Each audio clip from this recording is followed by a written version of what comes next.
Ahora, ¿Cómo viene? sí, ahora la. Hola, hola, hola, hola, hola, estamos ahora, sí, ¿qué tal?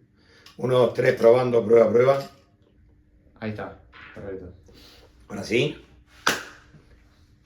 Bien, hola, buenas tardes, ¿cómo están? Yo soy Roberto Berardi. Eh, Voy a participar de este documental y de la entrevista que van a llevar adelante los jóvenes abruceses para toda la comunidad de Ensenada, La Plata, Berisso y alrededores, y obviamente después compartirla con las otras comunidades y el resto de Abruzzo en el mundo. Muy bien. Roberto, ¿cómo era un día normal en Carpineto Sinelo? Bueno, ahí hay que hacer un poquito de memoria, atendiendo que hace muchos años que estamos acá en Argentina, más allá de las idas y vueltas. Un día en Carpineto Sinelo eh, nos levantábamos con Graciano, que lo que más yo recuerdo eran los días fríos de nieve, con mucha nieve, 1,5 metros de nieve, salir con la pala, sacar la nieve de la vereda, de al lado del auto de papá que se tenía que ir a trabajar. Y nosotros preparándonos con los guardapolvos para ir y la mochila, con el sanguchito de jamón crudo para ir a la escuela. Pasábamos a buscar a nuestros primos, que estaban en una de las, estaban a 200 metros de casa, y después íbamos a la escuela. Ya pasado el mediodía, que había salido el sol y había transcurrido parte de la mañana, la actividad después en Carpineto, que era un pueblo más o menos que en esa época tenía unas 1.200 personas viviendo, la parte de los jóvenes de nuestra edad, de 8, 9, 10 años, era ir al río, hacer cabañas y estar permanentemente en el medio de la naturaleza. Es decir, estar en contacto con el agua, con el ruido, con los animales, con los pájaros, con las cascadas. Y veíamos al nono que pasaba, a nuestro nono, entiéndase que era el nono nuestro, es decir, el bisabuelo de las nuevas generaciones, que iba al campo y venía. Y los fines de semana, obviamente, nos tocaba acompañarlo, ir a trabajar y estar con el resto de los compañeros, donde en ese momento en Carpineto, Sinello, hay que aclarar que nosotros somos abruceses de la provincia de Chieti y vivíamos en Carpineto Sinello, de la región de Abruzzo, y había como dos bandos, ¿no? Lo que era la plaza central, el centro que la dividía la iglesia. Para un lado estaban los brauleses y para este otro lado estaban los sanmartinianos. Nosotros éramos los sanmartinianos y estábamos siempre en guerra. Si teníamos una guerra permanente entre los brauleses y los sanmartinianos, que a veces nos encontrábamos, nos tirábamos algunas flechas, piedras con onda, etc. Pero vivíamos permanentemente pensando de qué manera ganarle al otro. Nunca pasaba nada. Era simplemente un juego de barrio. Pero teníamos nuestros campamentos, nuestras cabañas que armábamos con las cañas, trabajábamos las lanzas. Bueno, en fin, era un juego cotidiano en contacto con la montaña, con las subidas y las bajadas, que es una de los perfiles que caracterizan a nuestro pueblo Carpineto Sinelo. Después, a la noche, volví el nono ya con la leña, para precisamente prender el fuego, sobre todo los días de invierno, que son los que más me acuerdo, y se prendía el fuego para preparar la cena. Y bueno, se preparaba la cena, que podía llegar a ser cocinado obviamente en el fuego, en la chimenea, o bien la chimenea doméstica en ese momento que se llamaba, que era sustentable, que era con carbón y anillos arriba, entonces ponían las ollas ahí. Se cenaba, se miraba televisión.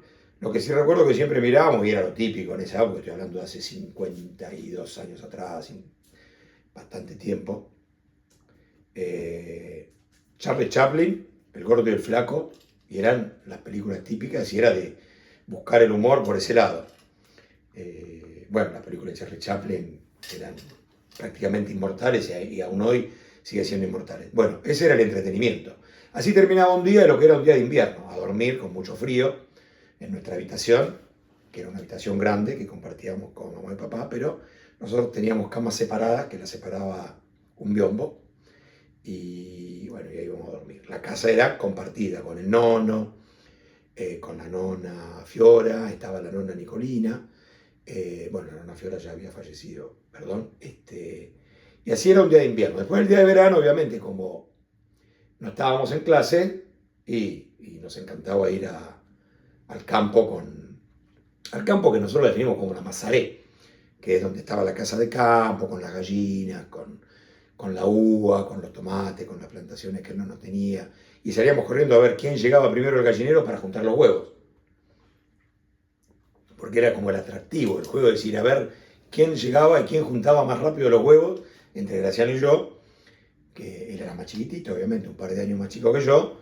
Y bueno, le llevábamos al nono los huevos, que después, al mediodía, obviamente, nos hacía el almuerzo, y que era un revuelto de huevos con morrones, ají, albahaca y tomate, que almorzábamos y después seguíamos jugando con los otros primos que venían, con Pierino, con Alberto, con Mauro, corriendo en el medio de la paja para tirarnos y revolcarnos. Bueno, eran los juegos de verano, que ya era el receso escolar, que a la inversa, bueno, de acá de Argentina era en junio y julio, y acá, bueno, es en enero y febrero. Y ese era un día típico de verano, pero también seguía los juegos con el resto de los compañeros, y bueno, y era un ida y vuelta hasta que atardecía y volvíamos con el burro Rosina caminando. El burro Rosina volvía con la carga también de algunos alimentos, de cosas que traía el nono, harina, etcétera, para la casa. Y si no traía tantas cosas, alguno de nosotros iba arriba del burro para cruzar el río y no mojarse.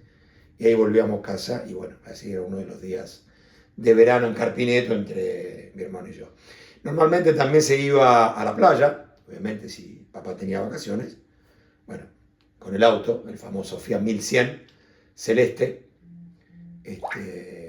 se iba a la playa, se disfrutaba de la playa de Basto Marina, que estaba más o menos unos 35 kilómetros de nuestro pueblo, más allá de también compartir con la familia, con los tíos, con los hermanos de papá, con la hermana. Bueno, todavía estaba el hermano que era Giuseppe, y la hermana que todavía vive, que es la tía Lidia, y estaba también el hermano del nono Alberto, que era Zio Luigi, con la esposa de tía Giselda, que siempre nos preparaba alguna comidita, o nos invitaba para que fuéramos a la casa, nos apañaba un poco como para tener otro lugar para ir a jugar. Había un sector, recuerdo que cerca de la casa de la tía Giselda, había un sector que habían crecido unas lianas y nos creíamos Tarzán. Entonces íbamos a esa cueva, una cueva que después cuando volvimos de grande tenía 10 metros por 3, pero para nosotros era meternos adentro de la cueva y tirarnos con la liana y jugar a Tarzán.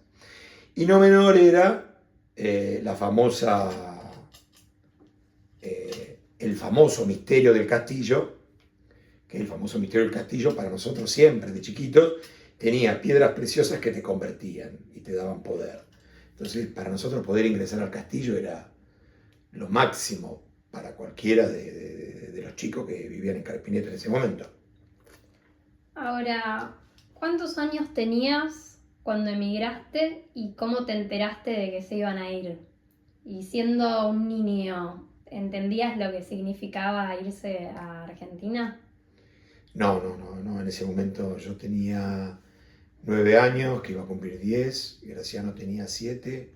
Para nosotros, nuestros compañeros de la escuela era nuestra vida, era compartir cotidianamente el banco, el aula, el patio, el recreo, el aprendizaje, los dictados del maestro Angiolino, que era un maestro bárbaro, que lo volví a ver, por suerte, cuando volví de grande. Y todos mis compañeros ya, la mayoría se había ido de Carpineto, quedaban pocos, es decir, no quedaba casi nadie cuando volví la primera vez. Pero no sabíamos lo que iba a ocurrir. Sí, nos dábamos cuenta que algo estaba pasando porque estábamos despidiendo a todos los familiares y a toda la familia. Así que bueno, intuíamos que algo iba a pasar, porque aparte había cosas empacadas, el baúl, las mochilas, bueno, parte de nuestra ropa que iba en los baúles, etc. Intuíamos que, pero en ese momento pensábamos simplemente que podía llegar a ser un paseo de un mes, 2 meses, que veníamos a Argentina y después volvíamos. Eso es lo que queríamos con Graciano, que no era algo permanente ni definitorio para nosotros en ese momento. ¿Te acordás cómo era el barco en el que viajaron? Sí, sí, por supuesto, el barco en el que viajamos fue todo un hito, era el ícono de, no me acuerdo qué empresa italiana que hacía viajes, cruceros y fiestas. El barco, para que ustedes se den una idea, tenía 213 metros de largo, tenía 27, 30 metros o más de ancho y llevaba y tenía una capacidad de 1000 pasajeros con camarote, donde vos tenías simplemente tu mochila con tu ropa porque todo lo demás estaba en las bodegas, no podías hacer uso de lo que traías, ¿no es cierto? Así que tenías poca ropa, el viaje duró unos 16 días, fue atracando distintos puertos. Y el barco era un barco crucero como los que hay hoy, pero de esa época. Y para nosotros, yo les digo hoy 213 metros, que son 2 cuadras, y para Graciano y para mí tenía 2 kilómetros el barco. Era como algo inalcanzable, al igual que el ancho, era una cosa enorme, con una eslora de 30 metros de altura, desde la parte de la superficie del mar hasta arriba, ver las olas, estar arriba de la proa y la popa, bueno, en fin, había toda una cuestión que para nosotros fue... Ese era el último viaje que hacía el barco. Era el último viaje y después pasaba a retiro, pasaba a hacer museo. Así que bueno, nos tocó hacer el último viaje en el Cristóforo Colombo. Se llamaba el buque, en el cual vinimos y bueno, como todo crucero de esa época, estoy hablando hace 50 años atrás, tenía teatro, tenías restaurantes, salas de baile, piletas, cines, en distintos lugares para divertirse, actividades sobre la parte de arriba del barco, con las piletas. Cuando cruzamos el Ecuador se hace una fiesta, no sé si aún hoy se sigue haciendo, pero cuando se cruza el Ecuador todos se disfrazan y hay una fiesta, todos se tiran, hay espuma, globos, etc. En el medio de los cruceros, por lo menos en esa época, que vivimos con Graciano como parte. Y recorríamos todo lo que podíamos del barco, escaleras, lugares, camarotes, nos perdíamos y bueno, después era difícil volver a encontrar el lugar porque éramos chicos, pero muy lejos no íbamos a ir.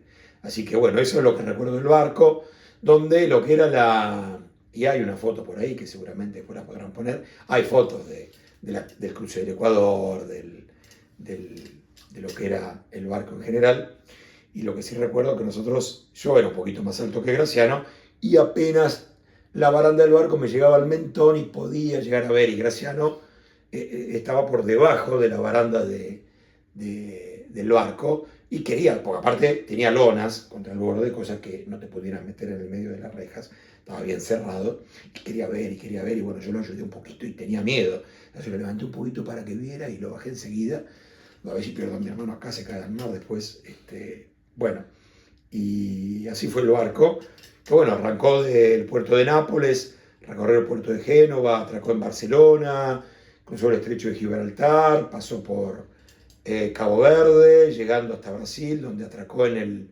puerto de Río de Janeiro, después en el puerto de Santos, después en Porto Alegre, después paró en el puerto de Montevideo, donde bajó mucha gente también en Uruguay.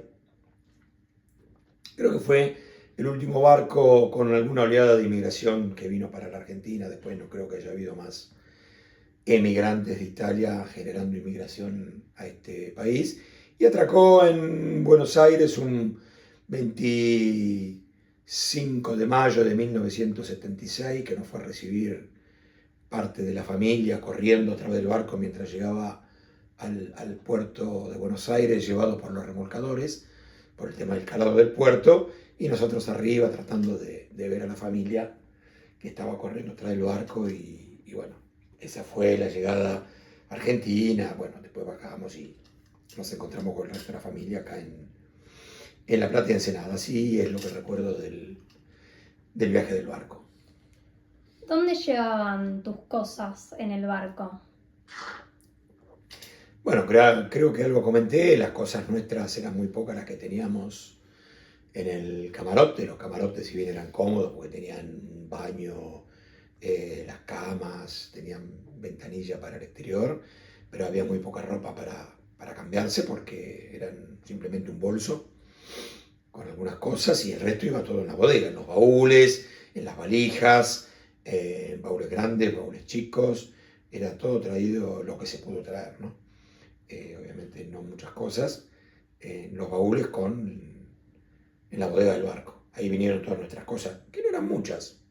Era simplemente ropa, abrigo, las cosas de la escuela, las mochilas, algún calzado y más que nada las cosas de mamá y papá que seguramente tenían más cosas que nosotros, pues nosotros teníamos 9 y 7 años, así que bueno, no mucho más que eso teníamos. ¿Cómo fue empezar la escuela en Argentina? Bueno, la verdad que es una pregunta muy difícil para cualquier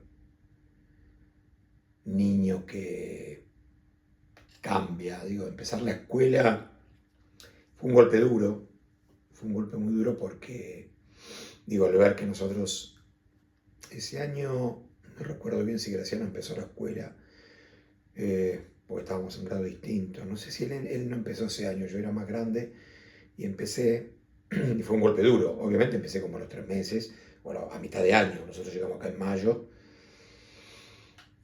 Yo habré empezado después de las vacaciones de invierno la escuela, que ingresé a 4º grado, así que empecé después de julio. Esos meses previos estuvimos con la familia, tratando de conocer un poquito y adecuarnos a lo que era el nuevo espacio. Estábamos en la casa de la nona Flavia y del nono Gaetano, en ese momento vivía el tío Gino y la tía Angelita también. Estaban nuestros primos Aldo y Lorena, con los que compartíamos cotidianamente el espacio interno, el patio de la nona, la quinta, la vereda, el barrio, donde había muchos amigos, estaba Adrián, Franco, bueno.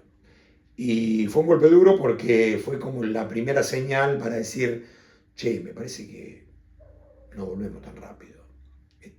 Pues empezar la escuela es como que algo está pasando. Como les comentaba, empecé después de las vacaciones de invierno, en julio, en una escuela privada que se llamaba La Inmaculada, y que estaba a unas 5 cuadras de la casa de la nona, que era una escuela religiosa. Y bueno, transité ese año por ahí con los compañeros, donde bueno, entre idas y vueltas, la verdad no me acomodé demasiado, no fue una buena experiencia, fue una mala experiencia en la escuela, un poco por el idioma, un poco por los compañeros, un poco por la edad, otro poco por la curiosidad que tenían los otros compañeros que te querían preguntar, ¿cómo estás? ¿Quién sos? ¿De dónde venís? ¿Cómo que hablas distinto? Bueno, había todas unas situaciones que fue bastante difícil. No recuerdo bien, pero creo que no terminé ese año la escuela. Y empecé después en otra escuela, que era una escuela pública, que es la escuela número 1 General Belgrano, que está en la plaza,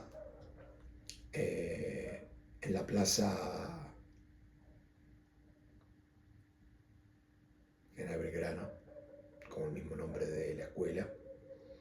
Pero ya para esta altura, al año siguiente, nosotros, o papá se había mudado, había alquilado una casa no muy lejos de donde estamos ahora, en la calle Independencia, a media cuadra de Colombia, o en ese momento era Colombia Independencia. Entonces, bueno, relativamente nos quedaba la escuela cerca, Graciano y a mí. Y él también fue a la escuela 1, donde yo pasé a 5º grado, y un poco como que me reconocieron parte de lo que yo había hecho el año anterior en la otra escuela. Y bueno, tuve la suerte de continuar con la escuela, donde había una de mis primas que se llama Analia Berardi, que era la que más me acompañaba, pero con los compañeros estábamos muy bien. Ahí tuve como una integración mucho más fluida en la escuela número 1.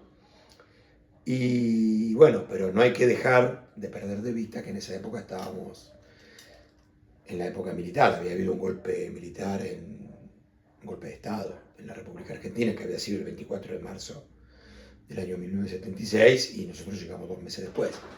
Así que lo que se veía por la calle no era precisamente una sociedad por lo menos alegre, contenta, sino asustada, temerosa, porque había carros armados, militares. Eso es un poco lo que recuerdo de lo que fue el inicio escolar en esa edad, donde tuvimos también una experiencia con Graciano, porque la casa que nosotros habíamos alquilado, que había alquilado nuestros padres, había vivido un comisario que era buscado. Entonces había una guardia permanente en la esquina de un carro militar con militares que custodiaban permanentemente la casa por si venía este hombre o estaba escondido en algún pozo. Hasta que un día entraron, nos pidieron permiso. Estábamos solo Graciano y yo, mamá no estaba, papá tampoco. Entraron con armas largas, con fusiles, con cascos, ropa de fajina. Revisaron toda la casa, dentro de los placares, abajo de la cama, se metieron en el patio, en el fondo. Recuerdo también a uno de los gendarmes o militares o quien fuere fumarse un cigarrillo en cañaveral, porque había un cañaveral enorme en el fondo de esa casa. Se fumó un cigarrillo y se fueron. Esa fue nuestra experiencia y nuestro contacto con la parte de los militares, más allá que cuando fuimos creciendo, pues la dictadura duró unos 6, 7 años más, vimos otras cosas, ¿no? Que no viene al caso, pero esa experiencia en nuestra edad de recién llegado a la Argentina, que no entendíamos tampoco qué significaba, qué era, pero uno de grande recuerda y dice, bueno, cuando estábamos en la escuela, mira lo que nos pasó. Y la última pregunta, si mirás tu vida en perspectiva, ¿qué significado tiene para vos hoy haber emigrado?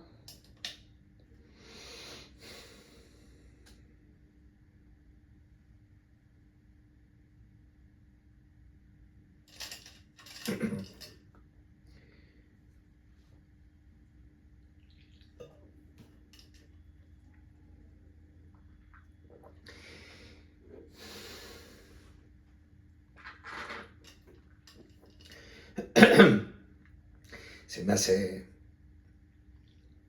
el nudo en la garganta.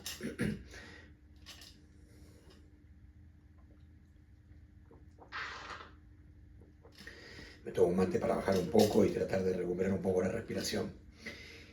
El tema de emigrar y de dejar el espacio, la tierra donde uno nace, nunca es aconsejable para nadie. Por lo menos desde mi experiencia, ¿no? Perdón el tema de la voz, esa pregunta. Es una experiencia no aconsejable para nadie, porque dejar,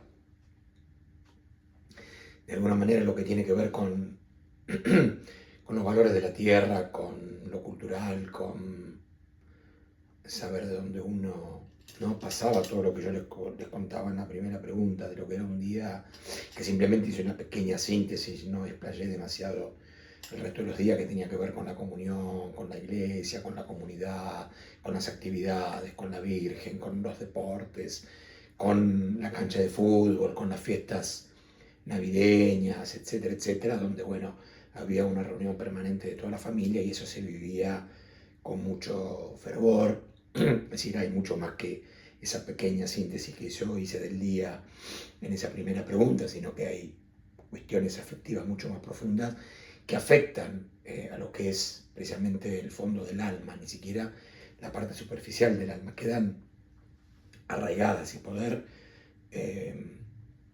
hablar del significado, uno arranca diciendo, por lo menos yo en mi caso, no es aconsejable a nadie dejar su tierra para empezar una vida en otro lado, salvo cuestiones que tengan que ver por una guerra, como ocurrió en el 39, en el 45, en el 14, en el 21, me refiero a 1914, 1921, Primera Guerra Mundial, Segunda Guerra Mundial, 39 y 45, por eso nombraba esas fechas, y sucesivamente por lo que acontecía en Italia, que después de la Segunda Guerra Mundial se tuvo que reconstruir hasta que se empezó a levantar de nuevo a partir de 1976, que era cuando nosotros nos vinimos.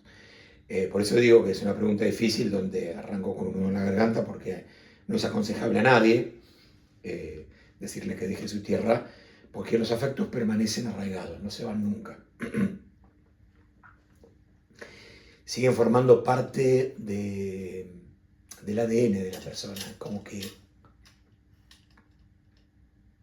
más allá de haber estado o de llegar a la Argentina, en el cual uno puede decir gracias Argentina por haberme acogido, haberme dado este espacio, haberme ayudado a formarme, ser la persona que soy hoy, participar en las actividades culturales del país como profesional, como profesional formado gracias a la Universidad Nacional de La Plata, que es libre y gratuita y que ayuda y que ayudó a nosotros inmigrantes sin la posibilidad de que la universidad fuera así. Obviamente mis padres no hubiesen podido costear ningún tipo de formación, hubiésemos sido, tanto Graciano como yo, otras personas trabajadoras, que no es desmerecedor para nada.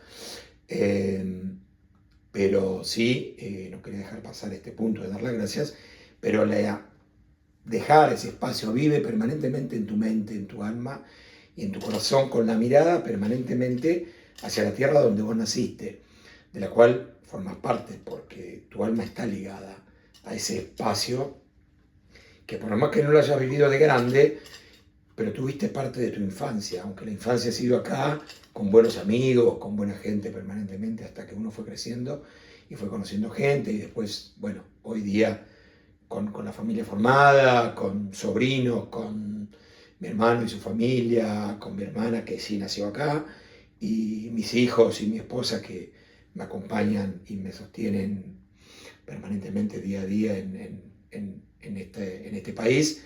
Uno siempre tuvo la mirada. Es más, en distintas épocas de crisis argentina, por ejemplo, cuando fue la época del Austral, que estoy hablando de 1986, ustedes ni siquiera habían nacido, nosotros estábamos en la facultad con mi hermano, queríamos volvernos. Es más, de hecho, todo el proyecto familiar fue volverse a Italia, que luego Argentina repuntó un poco y ese proyecto se truncó, pero siempre nuestra mirada fue volver.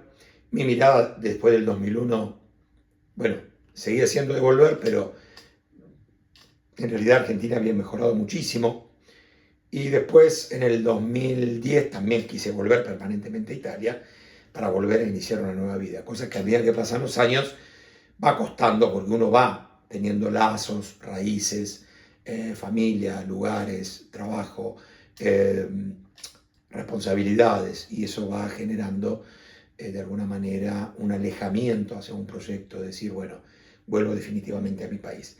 Pero día a día es parte de lo que uno tiene cotidianamente, donde están los lazos y los vínculos con toda la familia, que por parte de papá quedó el 99% en Italia, por parte de mi mamá hay un porcentaje que no, pero uno está vinculado todos los días con la familia. Es más, hoy, en este día de la entrevista, estoy hablando con uno de mis primos hermanos, un par de años mayor, recordando algunas cosas de cuando éramos pequeños y corríamos juntos. Y la verdad que es, bueno, una alegría tener esos vínculos, saber que están, que uno tiene un espacio para volver.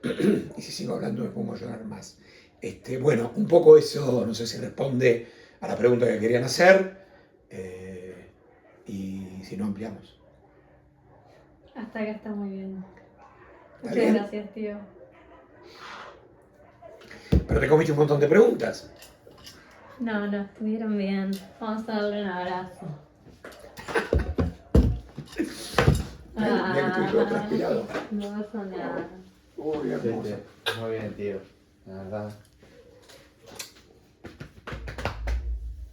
Te queremos mucho. Ay, lindos. No, porque las ibas contestando, Sí, tío. contestaste todo, o sea, Ah, contestaste. porque las que no te hacía era porque ya me las ibas contestando con los Ah, relatos. bueno. Yo vi que había un listado, me hicieron solo 4 preguntas. No, digo, te hice un ¿qué pasó? montón. Pero por ejemplo, no te dije qué te gustaba más de vivir ahí porque ya antes me describiste Ah, todo, sí. viste, No, me la verdad que encantaba. hermosa respuesta diste, tío. Ay, Sobre todo tío, describiste pobre. mucho tu vida allá, Viste, cómo era la material. casa, todo, son cosas que encima estaban acá. Le diste No, show sí. al documental. ¡Apa! Así que bueno, después. Bueno, después Graciano, no conté de la casa como era.